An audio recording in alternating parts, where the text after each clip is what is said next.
With me. Всем привет, и вы на канале Pigeon Polly. И сегодня мы с вами отправляемся в путешествие, чтобы порисовать где-нибудь вне дома. Как обычно, выбор места, где же порисовать, для меня это прямо серьезная проблема.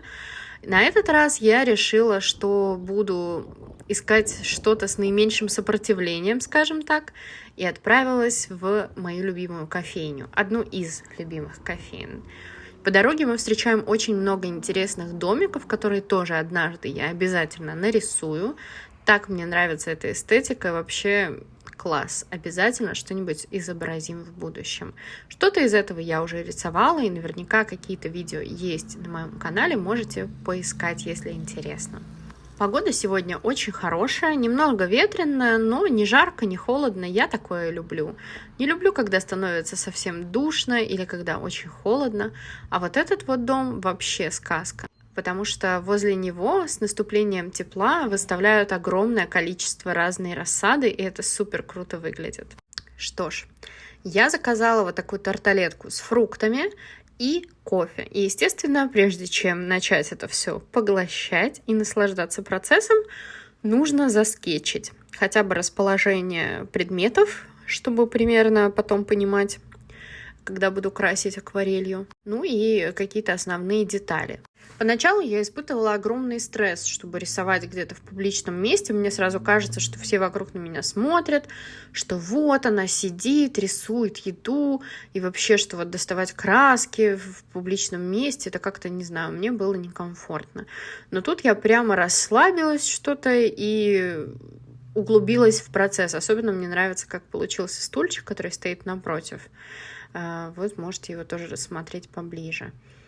Очень неудобно было все это дело снимать, пока я рисую, поэтому какие-то кадры утеряны навсегда, но основные какие-то моменты все же удалось подснять. Мне нравится, как получился стол. Мне кажется, что у меня получилось передать этот рельеф. И вообще я удивлена, что я прям так классно сделала и заднее окружение, которое вот за чашкой, не ограничилось только тем, чтобы нарисовать чашку кофе и десерт. Как-то вот, видимо, хорошее настроение и вдохновение меня посетило. Безусловно, очень важна атмосфера, в которой вы это делаете.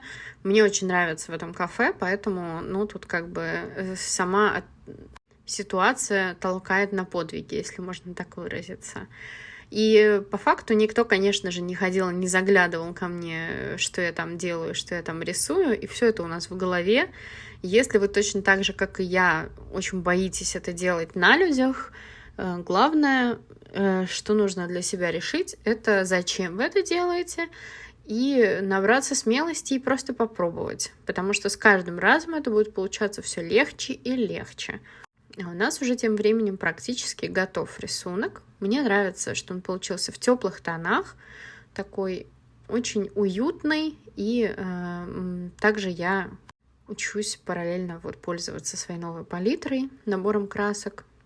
Напишите в комментариях, как вы относитесь к людям, которые рисуют на публике, и рисуете ли вы в публичных местах. А пока что до новых встреч!